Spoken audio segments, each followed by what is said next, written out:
natin itong argumento na binibigay at yung propaganda na pinalalabas ng mga trolls ngayon ni Duterte para malaman natin kung meron bang katotohanan itong statement na to at kung paano ba talaga yung sitwasyon natin dito. First of all, sabihin na nga natin hindi nga 30,000. Gamitin natin yung figure na 6,000 plus na binigay ng PNP nung panahon ni Duterte. Sinasabi nila na there were over 6,000 people or Filipinos na napatay na tong drug war na to. Okay, yan na lang gamitin natin base case. 6,000 pa rin yan na napatay ng mga PNP. Hindi pa nabilang dyan yung mga pinatay na mga vigilante. During the time of Duterte, lahat to.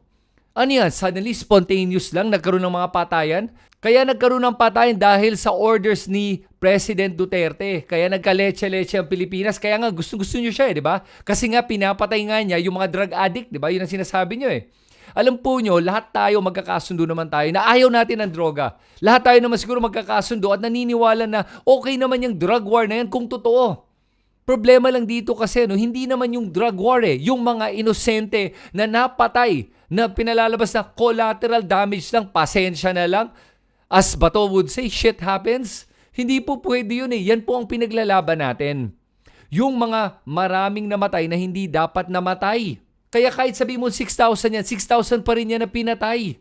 Kaya hindi ko maintindihan kung ano yung pinaglalaban nyo na hindi daw 30, 6,000 lang daw. O sabihin natin somewhere in between, 6,000 to 30,000 o 12,000. Marami pa rin yun At ang masama dito ay hindi nga lahat yun guilty. At sa totoo lang, hindi nga natin alam kung ilan doon ang guilty at ilan doon ang inosente paano natin ngayon malalaman? Patay na sila. Hindi man lang sila nagkaroon ng pagkakataon na depensahan ng sarili nila. Kaya para sa inyong mga nagsusuporta kay Duterte, pag-isipan naman natin to. Ang pinaglalaban nating dalawa ay pareho lang ayaw natin ng droga sa Pilipinas. Pero ang pinagkaiba natin, kayo, okay lang sa inyo na may namamatay na inosente. Basta lang mapatay yung mga masasama. Pasensya na lang ang mga inosente. Swerte kayo kasi hindi yung pamilya nyo na nadamay dito. Pero kawawa naman yung mga pamilya na nadamay yung kanilang mga anak, asawa, mga kapatid dito sa drug war na to. At kung tutuusin, ito pa yung masama. Ang daming namatay, wala namang nagbago sa pagkalat ng droga sa Pilipinas. Pareho pa rin. At alalahanin nyo kung talagang droga ang pinaglalaban ni Duterte at hindi lang yung propaganda para lang maniwala kayo. Di bakit hindi siya nagalit nga nung may nawalang yung magnetic lifter sa mga 3 tons of shabu? O kaya yung mga 6 billion worth of shabu na nawala? Hindi man lang siya umimik? Anong klaseng yan? Drug war yan na hindi ka nagalit na yung supply na ganyang kalaki na wala na lang bigla? Ano tingin nyo nangyari doon sa supply na yun? Saan napunta? Kumalat yan! Sino nagkalat? Kaya nga Kaya nga nagugulat ako sa inyo na tingin nyo talaga, naniniwala pa kayo doon sa drug war ni Duterte na totoo to? Alam po nyo, si Duterte kahit na bago pa siya naging mayor, umaamin siya sa mga pinatay niya. Tuwang-tuwa pa siya, pinagkakalat at kinukwento. Kayo naman mga iba sa inyo, nagpapalakpakan habang nagkukwento siya sa mga pinatay niya. Ano nangyari sa atin? Ano nangyari sa ating moralidad? Na nagpapalakpakan na lang tayo pag may nagkukwento na may pinatay siya, na umaamin siya na pumapatay siya ng tao. Hindi ito yung pagiging Pilipino yung pinag-uusapan na natin Pagiging makatao. Yan ang pinag-uusapan natin ngayon. Diyos ko. Nakakaawa talaga pag nakikita ko yung ating mga kababayan na nabubudol pa na itong mamamatay tao na to Hindi lang yun.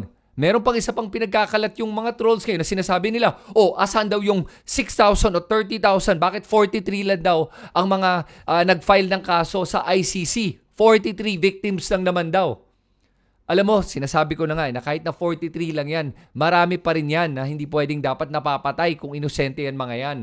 Pero, bakit nga ba 43 lang? Para sa kaalaman ng lahat, ang rason kung bakit 43 yan, kasi pinipili lang nila yung mga kaso na pwede lang iharap para sa ICC para mapabilis yung paglilitis kay Duterte. Okay? Kasi isipin mo to kung gusto nyo na 6,000 yung magsampa ng kaso, at maging witness, sabihin na nga natin 6,000 para masaya kayo. Sabihin natin out of 6,000, ang magagawa lang nila doon o mapapakinggan nila sa isang session ay sabihin natin 5 o 6. Ano lumalabas dito? Aabot ng 20 years yung paglilitis na yan ng kaso na to. Gusto ba nyo na si Duterte na nasa isang trial for 20 years? Ano yun? Di 100 na yan, patay na yan. Walang makukuhang hustisya. Si Duterte, walang makukuhang hustisya din yung mga biktima. Kaya dapat pinipili lang yung mga magiging witnesses at yung mga nagsampa ng kaso dahil doon. Hindi dahil hindi namatay yung 6,000. Huwag na tayo magbolahan. Kaya nga tuwan-tuwa kayo kay Duterte kasi alam nyo na marami siyang pinatay. Ang problema lang is lagi yung tingin na basta drug addict, criminal, rapist. Magnanakaw. Hindi po lahat ng drug addict ay criminal. Hindi po lahat ng criminal ay drug addict. Maraming mga rapist dyan na hindi naman drug addict . Maraming magnanakaw dyan na hindi naman drug addict . Kaya yung narrative nyo na nasa utak nyo, no, na kwento na ginagawa nyo sa utak nyo ay mali-mali na . Nagkakabuhol-buhol na . So kaya importante talaga na alamin nyo itong mga ganitong facts para lang hindi kayo nabubudol. At para sa mga nagsasabi naman na na bakit daw ginawa to ni BBM kay Duterte, wala ba siyang utang na loob? Alam mo, ang utang na loob ni BBM ay hindi po dapat sa mga Duterte. Tama yung ginawa ni BBM dahil po dapat talagang utang na loob niya ay sa sarili niyang bansa. Kahit na sino pang kaibigan o kaalyado mo. Yan nga nagiging problema na sa politiko natin . Nagkakampi-kampihan ng mga magkakaibigan dahil sa utang na loob. Yan. Imbis na bantayan at protektahan ng ating bansa at ang ating mga mamamayan, pinoprotektahan lang yung mga kaibigan nila. Kaya nga, walang nakukulong ng mga politiko . Ngayon na nabibigyan si Duterte ng due process, ngayon galit pa kayo? Ngayon kayo pa yung naiinis? Pambihira naman kayo? Ngayon kayo sumisigaw, nabigyan ng due process, eto na nga yun. Tapos tignan nga natin dito, ano pa yung mga pinagsasabi ng mga tao dito? Bakit hindi daw sa Philippine courts kinakasuhan si Duterte? Alam mo naman na dito sa Pilipinas, palpak talaga yung judicial system natin . Ang daming beses, maraming mga nakukulong o nabubulok sa ating korte dahil sa sobrang tagal ng mga kaso na walang pinupuntahan. Pwede nga magplanta ng ebidensya . Si Duterte mismo, inaamin niya na nagpaplanta siya ng ebidensya.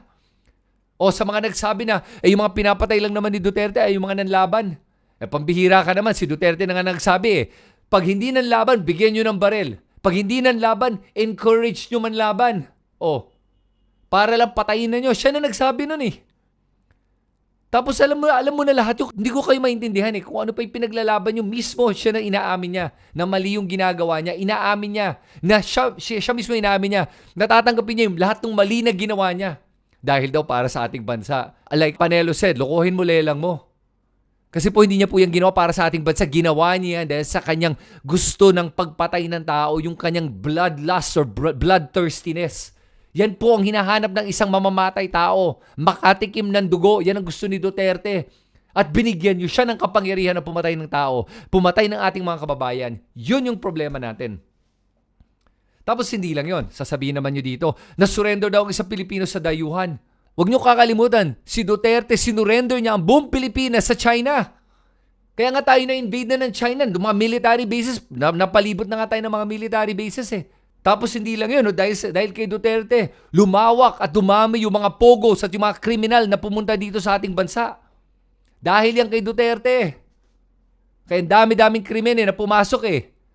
Tapos sasabihin nyo na, si Duterte, bakit natin binigay sa ibang dayuhan? Binigay natin dahil kriminal yan. Na alam natin na makapangyarihan, alam nyo lahat yun na makapangyarihan si Duterte. Hindi to kaya ng ating mga korte. Takot sa kanya itong mga hukom natin . Yung iba doon, appointed ni Duterte yan . Kaya nga talagang pambihira talaga itong mga logic na ginagawa nyo . Sasabihin nyo ngayon na nawala ng soberenya ang Pilipinas. Hindi po nawala ng soberenya ang Pilipinas. Isang tao po yan, si Duterte, hindi Pilipinas.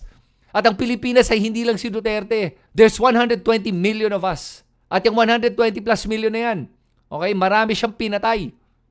Yan po ang ipaglaban natin. Yung mga maliliit, yung mga mahihirap, yung mga biktima, yan ang paglaban natin. Hindi yung mga makapangyarihan na tulad ni Duterte. Tapos idagdag mo pa, yung mga korupsyon at kalokohan na ginawa niya. At yung pagtaas ng bilihin dahil sa kanya. Kaya sa mga nagsasabi na best president daw siya, please naman, paano naging best president yan? Dahil sa kanya tumaas ang bilihin. Dahil sa kanya, maraming mga cronies niya ang nakinabang habang tayo ang nagbabayad ng mga utang na ginawa niya para sa kanyang mga kaibigan sa China. Sila yung nakinabang. Tayo ang nagbabayad nun ngayon. Tumaas ang ating utang from less than 6 trillion up to 13 trillion dahil po yan kay Duterte. Kaya pwede ba para sabihin yung best president? Paano naging best president yan?